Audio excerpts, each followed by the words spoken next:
Welcome to the Seize the Day weekly podcast, your connection to all things cruising, powered by Travel with Brigitte.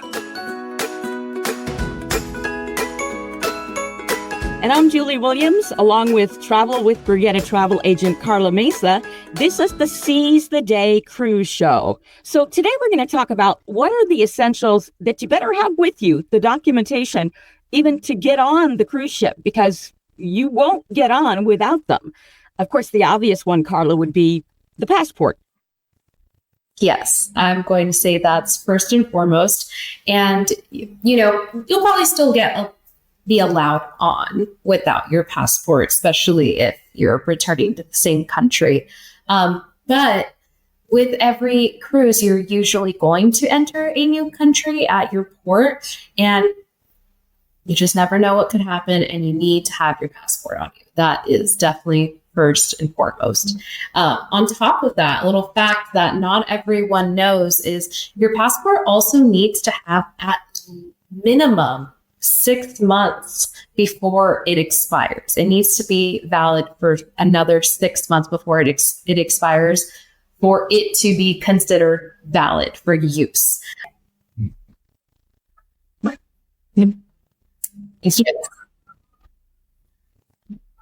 From when you're using it. Yeah, exactly. So 6 months from the moment that you have your passport, so I'm using it for this trip, you still need another 6 months past that first day of your vacation.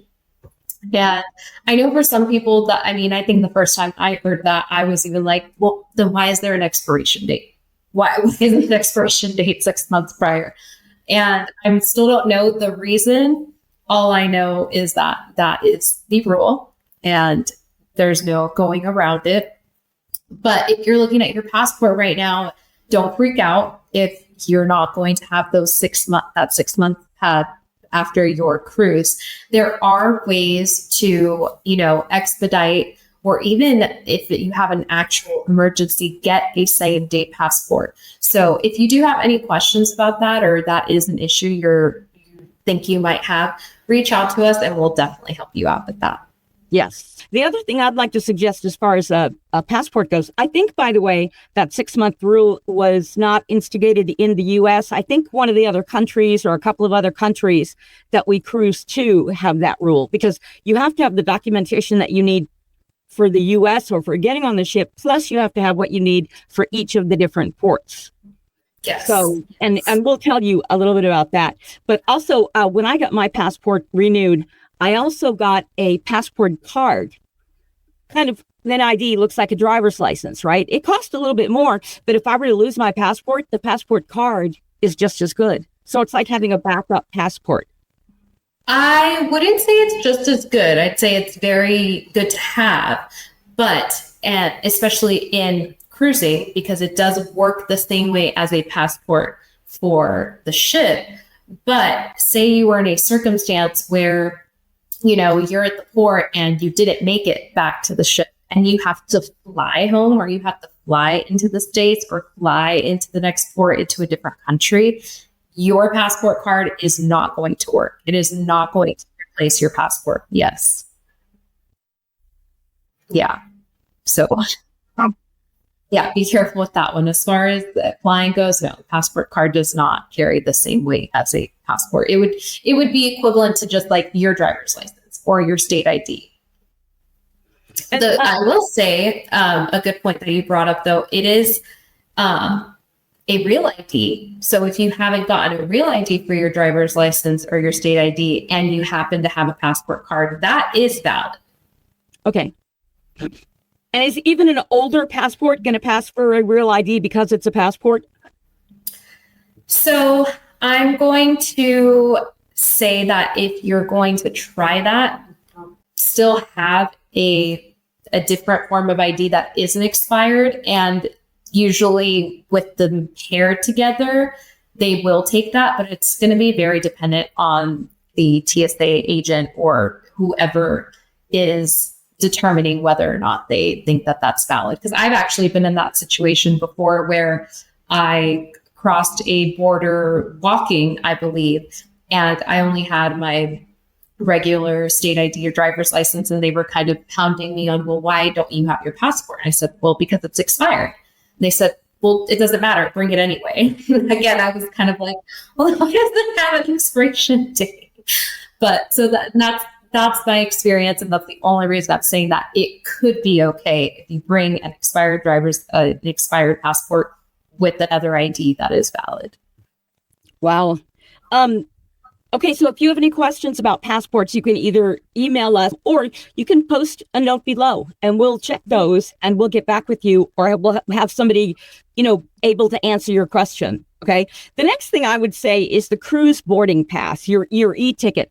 Carla, where do we get those? I mean, like a lot of times you can get your boarding pass when you get to the airport for an airplane. Where do you get them on the cruise ship? So there's a number of ways you can get them. First and foremost, you're going to have to check in first to receive them, for them to become available. So you can check in online. You can have your travel agent check in for you sometimes, depending on the cruise line. A lot of cruise lines also nowadays have their own app where you can log in and check in as well. And then your boarding pass will be provided to you either via email. They can send it, PDF to your email, or again, with these cruise lines that have their own apps now, it could just be uploaded right into the app and available for you, kind of like some airlines nowadays as well. You just kind of have a QR code ready there for you. Or you can have your travel agent. Like I said, depending on the cruise line, they can check you in and they can email you or even mail you your boarding passes if you'd prefer to have something tangible, piece of paper in your hands. Okay. And then how about the tickets for the baggage claim, your bag tickets to make sure it goes to the right place? Yes. Same. So those are all available at the same time, usually. So if you're doing it yourself, if you're, getting the boarding pass to your email or to the app, you will have to then print the actual baggage tags yourself. Or like I said, some travel agents are willing to do that for you and mail them to you as well. Yeah, you can take those baggage passes and like cover them with tape or something, but I would protect them better. It's so easy and not expensive to get just the plastic holders, but what you need to do is you need to get the size for your cruise line, because that's going to vary. And, you can just get them on Amazon. I don't remember what they cost, but, I got more than I'm going to need. And then next time, if it's a different cruise line, I'll just get those and just keep the collection of them. Because it really makes a difference. That's a great point. In that you keep the tags on your bag and you keep them from blinking because it rained, and then nobody knows who it is and where it goes. No, that's a great point. I would even suggest that, because you're right, there are different sizes depending on the cruise line. I would even go get the biggest one, and then you don't really have to worry about it after that. I mean, if you just fold the paper down and, it might be a skinnier one than the first one you used, but it'll still fit in there. And some places require that you have a government issued photo ID along with the passport. Like in the U.S., you wouldn't need that. They qualify as the same. But if you're going to a port that does need that, then to get on the cruise, you will need that, because whatever is required at each port, it's my understanding that even if you wanted to stay on the ship at that port, you can't go if you don't already have whatever that government requires for you to come into the country. So yes, what would constitute a photo ID besides, say, a driver's license? Can the cruise card and can the passport card and passport suffice? Yes, a passport card is considered a government issued photo ID as well as the passport, but we're talking about, an additional one to your passport, right? So I would say the passport card is valid, driver's license, state ID, military ID as well. And I want to say there's one more, but again, it would have to be some type of like official government issued ID. Like anything that qualifies as a real ID. Right. So, you may not be military ID, but if you have some sort of government job, you may have a different type of government issued photo ID, and I believe that counts as well. Yeah, and with the immigration mess our entire world is in right now, what is the situation with, say, visas? I know when I went to Mexico, I went on a bus and I couldn't understand everything they were saying. So I think I'm telling you correctly. I had to I get what I think was like a temporary visa for $40 that was like for 6 months I could come and go. Yes. So what about visas or any kind of like immigration documents to the places that you might be stopping? Yes, so it's going to be very specific on where you're going. And as a travel agent, when we're, planning that and getting your ports, getting your cruise together, figuring out what ports you'll be stopping at, we will do all the research to make sure that we, apply for the appropriate visas if they are necessary. So it can be very broad, but especially when you're leaving this general area and going further out, you're more than likely going to need a visa. Like I know for a fact that Brazil just reinstated their visa requirement for US citizens this year. I know that China still requires visas from US citizens. India still requires US visas. The visa you're talking about from Mexico, that is a tourist visa, but I do believe you have to, it's for a specific amount of time. Like if you're going to be in the country of Mexico for longer than like 10 days, that's when that visa is required. So that's why it's typically not required for cruises. Right. And yeah, I've never been asked for that on a cruise. And, I go Caribbean all the time. And so there's always Mexico somewhere, like Cozumel is, generally going to be on the itinerary. And I've never had to have something like that for there. But, I know that there's immigration issues between the U.S. and Mexico, the southern border. And so I didn't know if this was part of that, but it was going by bus down from Texas into Mexico that this had happened. So, and I don't know this, Carla. I don't know if you know it. I would imagine some of the Mediterranean states would require, especially like, what if you were going to go to, say, Turkey, or I don't know about the other states that are along the Mediterranean. What they would require, but even perhaps in Europe. Yeah. So like one area. So Europe is obviously a continent made of many different countries, and some countries have formed what they call the Schengen area. So when you're within that area and you're traveling to different countries, again, I believe it's depending on the duration of your trip, that specifically will require a visa. But I do not believe it requires them from US citizens. It's from different nationalities. Okay. Yeah. So, and again, that's something that your travel agent will have to look up, and you definitely want to get your travel agent to do that, because the last thing you want to do is fly to Europe and find out you can't get in because you needed to get the visa like a month ago or something. Right. Okay. Now here's another one. Travel insurance documents. I know that we need to have travel insurance and we need to have the documents with us for our own use when we need it, or like for, say, the clinic in the other country, or on board the medical center on board the ship. But mandatory seems like a big word. Is it mandatory to have travel insurance documents with you?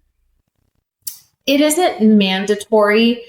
It's just that in the event that something does happen, it will make things a lot easier, especially if you're the person that's doing all of the planning and has everything on you, and then it turns out that you're the one with the medical emergency and you have to depend on someone else to maybe go through your email or figure out where they're supposed to get this information. If that makes sense, that's when, again, if you just had it printed out in your backpack, your life would be a lot easier. Yeah, if you're like me, you'll have a couple of copies. One will be in the safe, one will be with you, one will be online. You'll be able to get it anywhere. Especially if you are, a bigger group or, a family, that have one for each person. Have them have their individual copy on hand. Have that in your backpack. Have a screen. Everyone can have a screenshot of it on their phone in addition to that as well. Because that was my other point is, what if you don't have internet? What if you didn't pay for the package? What if you're at the port? What if you're out on an excursion in the middle of the jungle? Right. Exactly. And then, this is like, if you're going to go into a jungle place, this might be relevant. Vaccination certificates. And I think of that because with COVID, we needed them, but now now we don't need a vaccination card for COVID most of the time. And that could change any minute, so what about other vaccination cards, like say the measles or anything else? One that I'm very familiar with, because I have quite a few clients that go to Africa often, is the yellow fever card. That is a really big one in Africa that you have to have proof of. And it's actually also in South America, most of South America as well. Mm-hmm. Okay. And then the COVID-19, that's not required right now, right? Or at least like in the U.S. areas? Correct. That's not really on the radar right now. And that's the other thing is that, like you said, that could change tomorrow. They can make an announcement and say, okay, this is a new requirement for, the next few months or what have you. Mm-hmm. Okay. And medical documentation. I think of bringing prescriptions, and I don't bring the prescription bottle. I bring it in one of those pill things where you put like all of Monday and Tuesday and Wednesday. And, there are a handful of supplements in there. I couldn't even name what each one is. I got them straight from the bottle, but for the prescriptions that are in there, I don't have the prescription bottle with me. Sometimes the bottle got thrown away when I took the stuff out and put them in the, the daily things. Yeah. Not just for travel, but in general, I would say it's best practice to keep those if you can, keep your stuff separated until day of. But if you can't, again, just even keeping the bottles that way, two reasons mainly. One, legal reasons, so that you can prove that is a prescription prescribed to you specifically. And my second point would be, in case of an emergency and you needed more, how would you go about getting it if you don't have, either your prescription bottle proving that this is the amount, this is the dosage that your body can handle and that it is actually prescribed to you? Like I said, there could be a medical emergency that happens at a port and you have your travel insurance, so everything's going to be taken care of and you're going to have to stay there a few days. But, you were supposed to go home the very next day. So you only you only have 1 more day's worth of medication, but you won't be home for 5 more days. Yeah, that's true. I can tell you're a mother the way you think. I have to think about this stuff. People bring CPAP machines. I don't know if you need a prescription for that, but some people bring that. I hear that a lot. And other types of equipment. Do they need medical notes that say, he has to have this CPAP machine, this person needs that refrigerated medication, stuff like that? As far as I know, they don't need it, but I think it's best practice to have it, especially when you're in a different country or in an area where you're sharing space, because I know someone that travels with their CPAP machine, and if I were sharing a room next to them, there may or may not be complaints. So who knows about strangers? And if that's something where, then the cruise line is like, well, do you really need to have that? And then you can say, yes, I really do. And here's the paper saying so. Well, then case closed. Mm-hmm. And what about proof of either the fact that you're going to keep going, you're going to leave today and keep going, or leave tomorrow, whatever, at the port, or, that you're not going to just become an immigrant right then and there because you got off a cruise ship. I mean, what about any kind of proof that you have like a return ticket or, or something like that? Yes. So not so much for cruises, just because, most cruises are, round trip. Technically, it is a round trip ticket. It is I'm going and coming back all within the same, ticket, price point, boarding pass. But for other types of travel, yes, you're absolutely right, especially international travel. When it comes to even like booking your hotel or like checking in, they want to see proof that you have a return date, that you have a ticket and you have accommodations for leaving and going back to your home country.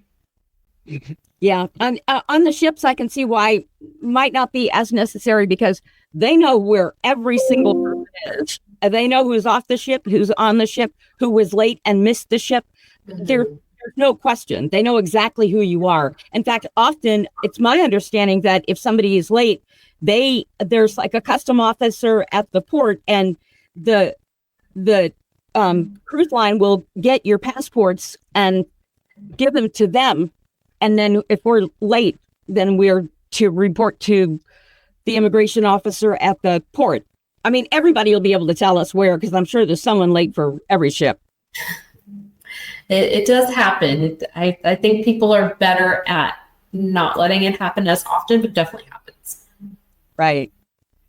Okay. So now there are a few ports that have specific documentation that is needed for citizens from certain areas. And again, your travel agent can tell you, but we have a brief synopsis of some from are traveling. Wait a second. Is it from or it's traveling to Alaska for Canadians, for different people, for Europe, for Australia, New Zealand, for Brazil and China and some of the Caribbean and the Galapagos. So do you have any of those you'd like to speak to? Yes, we have a few. So I'll name a few that we deal with specifically because there are a number of them. And again, just exactly like you said, it has everything to do with your nationality, where you're a citizen, and where you're going to. So one that we see very often working with US and Canadian clients is Alaska. So going to Alaska requires Canadian citizens to have an electronic travel visa. So that's for flying into or out of Canadian ports. So one very popular one, Vancouver. So that is a requirement. We kind of touched on Europe as well. It's not really a US citizen issue, but for other nationalities within the Schengen area, you do as well need a visa if you're going to make multiple stops in different countries. I know that I believe in Australia and New Zealand, they have also transitioned into, well, they call them ETAs now, but they're electronic travel authorities. So it's electronic travel visas pretty much. And I know that those are now requirements for Australia and New Zealand. And then like we mentioned earlier, Brazil just reinstated their e-visa requirement for US citizens starting in 2025. So that was a little bit new for us. Mm-hmm. And do you know how far in advance we as U.S. citizens would have to apply for that? Or I guess ask your travel agent. It does depend. I would generally advise the sooner the better, but some countries have limitations on that. They actually don't want you to do that. They want you to apply 3 weeks within your trip or something. It's very dependent on the country and their requirements. Some countries also require that you have accommodations set already before you even apply for these visas. So they don't want just anyone saying oh, I think, I might book a flight to Australia next year. So let me just start the visa process. They're not going to allow that. I know I just did one for someone flying into Kenya, And the requirements were having the flight information and hotel information before you could even apply for that visa. Any others that you find regularly through Travel with Brigitte, commonly? Sometimes for the different Caribbean ports, like the smaller, not as popular ones, they will require some kind of like online immigration, like pre-clearance before arrival. Okay. That's a thing as well. And then some places, even coming back, they'll want you to fill out some type of form. Like I know when you're flying back from like Hawaii, you have to go through, not only do you have to go through TSA, after you go through TSA, you actually go through like a USDA screening where they're looking for any plants, seeds, fruits, like any vegetation that's not allowed to go with you. So they're going to check for that. They're going to screen for that beforehand before you make it to your gate. And then even on the flight, I believe that's leaving Hawaii. And then when you come to Hawaii, you usually fill out a form kind of saying the same thing, that no, I'm not bringing anything into Hawaii that's harmful, like, you know, for the vegetation or for the natural wildlife. And then you just kind of fill out whether you're like there for, you know, tourism or business or whatever. Right. So it really is. It's even within the country, sometimes you can have some requirements like that. Yeah. You know, we have covered a whole lot of information today. So first, I want to thank you for listening. And what we've done is we've compiled kind of a I don't want to call it a cheat sheet, but sort of a reference list. Let's call it that. A PDF reference list for you that has all this information on. So you can go into the notes section below and get a link to download that, and be sure to let us know what you think of the podcast. And of course, you know, like and share and subscribe. We would love all of that as well. This is the Seize the Day podcast. Julie Williams, along with travel agent extraordinaire from Travel with Brigitte, Carla Mesa. And until next time, we encourage you to seize the day.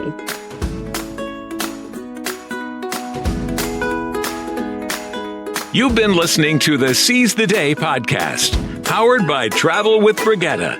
If you like what you heard, please like and subscribe. And as always, feel free to ask us anything in the comments section. We love to hear from you.